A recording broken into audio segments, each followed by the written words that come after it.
Salam dan bahagia semuanya. Perkenalkan, nama saya Amelia Nurul Farida dari kelas A2 Manajemen dengan NIM 2020-008080.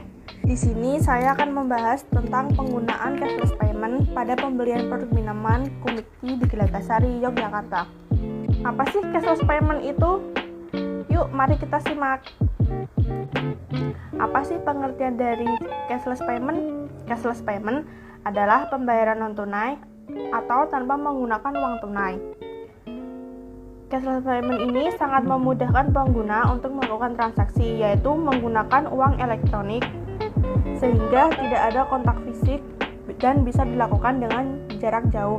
Terlebih dalam situasi pandemik seperti sekarang, cashless payment menjadi solusi untuk pembayaran atau transaksi yang aman. Terdapat 4 contoh pembayaran cashless payment, seperti yang pertama, pembayaran pada transportasi umum, contohnya pembayaran dalam MRT, LRT, maupun KRL.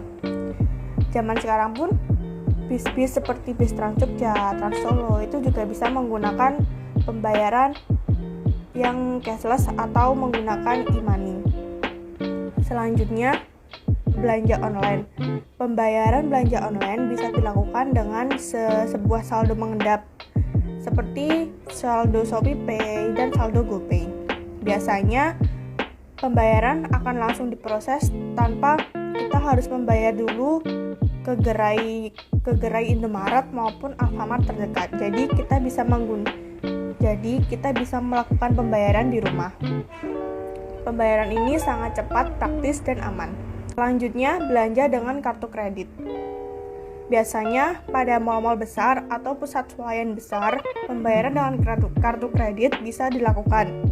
Hanya dengan menggesek kartu ATM, memasukkan PIN ATM, dan transaksi otomatis akan diproses tanpa perlu adanya uang kembalian. Jadi, hal ini sangat memudahkan untuk para kaum yang sedang mengejar waktu atau sedang terburu-buru. Selanjutnya yaitu pembayaran menggunakan QR code atau scan. Pembayaran ini biasanya terdapat pada sebuah gerai atau tempat swalayan yang menyediakan QR untuk kita scan. Nah, di situ kita bisa menggunakan QR code itu untuk melakukan pembayaran. Seperti contoh pembayaran minuman. Jadi kita bisa langsung menyekan QR code tersebut dari HP dan otomatis pembayaran akan diproses. Pembayaran cashless atau non-tunai ini juga dipicu oleh beberapa faktor, seperti meminimalisir adanya biaya perawatan, pendistribusian, dan penerbitan uang tunai, sehingga uang-uang tersebut bisa digunakan untuk kebutuhan lain yang lebih penting. Selanjutnya, penggunaan cashless payment memudahkan pemerintah untuk melacak dan mengelola serta mengawasi transaksi ekonomi. Terlebih laporan transaksi dan perdagangan ekonomi yang biasa diakses menggunakan laporan elektronik. Transaksi cashless juga tidak melibatkan perpindahan uang secara fisik. Meminimalisir adanya tindak korupsi dan kolusi antara pihak yang bertransaksi. Cashless juga meminimalisir tindak kecurangan atau kejahatan yang biasanya terjadi seperti gendam, pencopetan, pencurian, bahkan beredarnya uang palsu. Cashless payment sendiri terdapat 3 jenis. Yang pertama ada e-money, e-wallet, dan rekening digital. Mari kita bahas satu persatu jenisnya. Yang pertama ada e-money. E-money adalah alat pembayaran dalam bentuk elektronik yang nilai uangnya disimpan di media elektronik. Contohnya seperti e-money Mandiri, Flash BCA, BRI Brizi, BNI Tapcash, dan lainnya. Selanjutnya ada e-wallet. E-wallet adalah layanan dompet digital yang berfungsi menyimpan data dan instrumen pembelian. Contoh e-wallet sendiri seperti Mandiri eCash, SIM Niaga, BNI, dan masih banyak lagi. Dan yang terakhir, tabungan digital. Tabungan digital adalah tabungan yang memiliki fungsi seperti rekening konvensional biasa. Bedanya hanya saat pembuatan kita tidak perlu datang ke bank. Jadi kita bisa melakukan pembuatan rekening digital tersebut di rumah. Hanya mengandalkan KTP dan mobile device seperti handphone. Saat pembuatan rekening digital pun sangat mudah karena sudah ada panduan-panduannya atau step-step yang harus dilalui dan itu sudah sangat jelas. e-money sendiri bisa untuk melakukan pembayaran seperti MRT, pembayaran LRT, pembayaran tol, bahkan saat belanja di minimarket seperti Indomaret dan Alfamart. Untuk e-wallet sendiri itu biasanya digunakan untuk pembayaran yang bisa menggunakan e-wallet. Seperti contohnya pembayaran pada sebuah kedai minuman dengan menggunakan OVO, scan QRIS, atau menggunakan GoPay, bahkan ShopeePay. Selanjutnya, cashless payment juga ada manfaatnya nih. Yang pertama, mudah dan praktis. Yang kedua, pembayarannya aman. Dan yang ketiga, mudah mengendalikan keuangan. Jadi, cashless payment ini sangat cepat, praktis karena tidak perlu mengeluarkan uang atau menunggu kembalian. Bahkan di beberapa tempat, pembayaran non-tunai itu sudah ada jalur sendiri di kasir.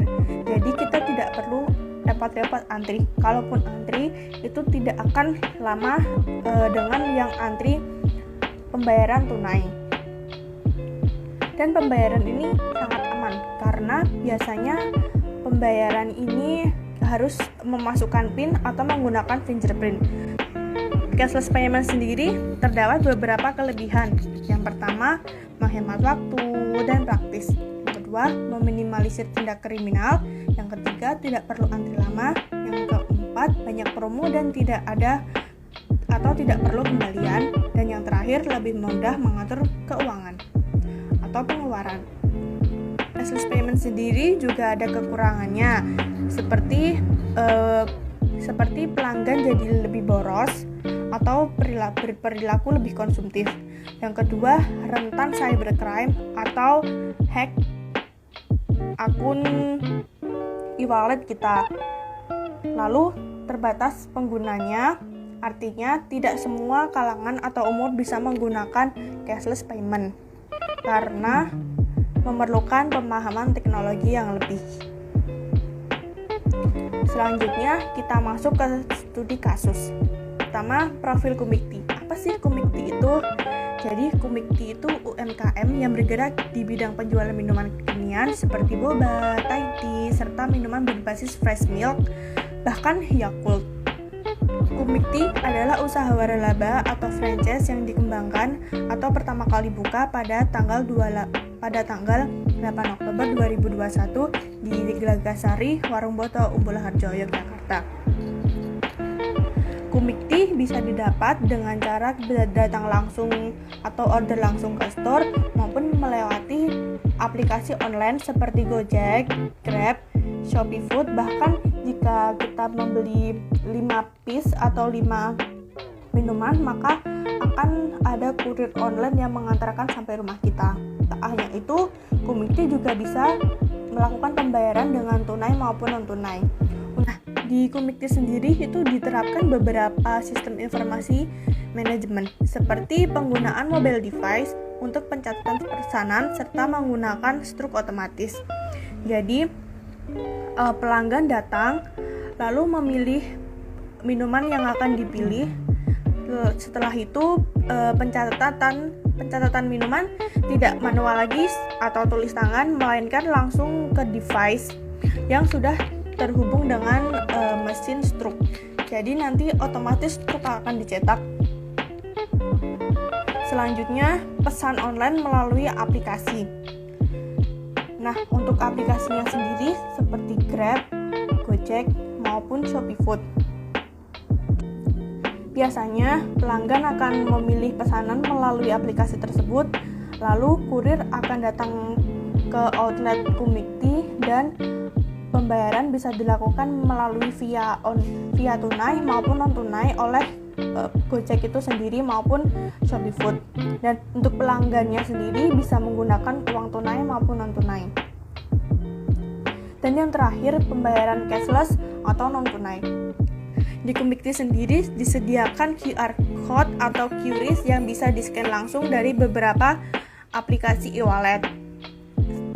Bahkan bisa langsung dari aplikasi mobile banking seperti BRI Mobile. Bahkan beberapa aplikasi e-wallet juga bisa melakukan pembayaran di Kumikti dengan hanya scan QR. Pembayaran seperti yang kita bahas tadi, pembayaran cashless di Kumikti terdapat 3. Pembayaran cashless sendiri di Kumikti ini terdapat 3 ya. Terdapat 3 cara, yaitu QRIS, ShopeePay, dan GoPay.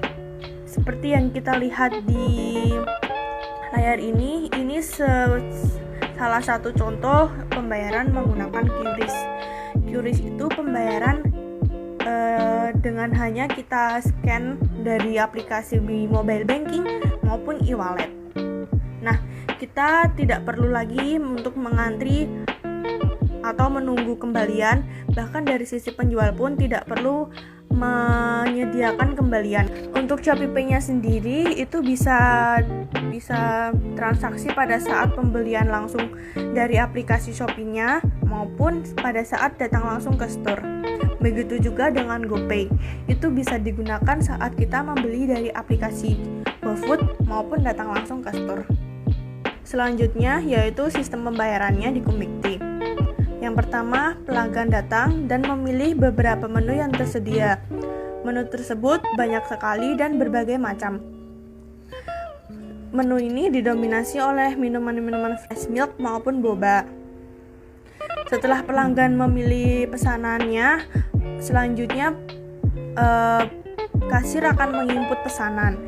Pesanan ini akan langsung tertera atau otomatis tertera jumlah atau total biaya yang harus dikeluarkan oleh pembeli. Jadi, kasir tidak perlu lagi menjumlah pesanan dengan manual. Jadi, semua otomatis sudah terjumlah pada sistem. Nah, jika sudah tertera jumlah pembayarannya, maka pelanggan tinggal scan kode QR tadi dan memasukkan nominalnya. Jika sudah ada tanda selesai atau tanda berhasil, berarti pembayaran sudah benar-benar berhasil. Selanjutnya, sistem akan langsung otomatis mencetak struk jika pembayaran sudah berhasil dan pesanan pun diproses. Untuk lebih jelasnya, kita akan melihat video bagaimana sih sistem pembayaran cashless ini di Kumikti Nagasari. Happy watching!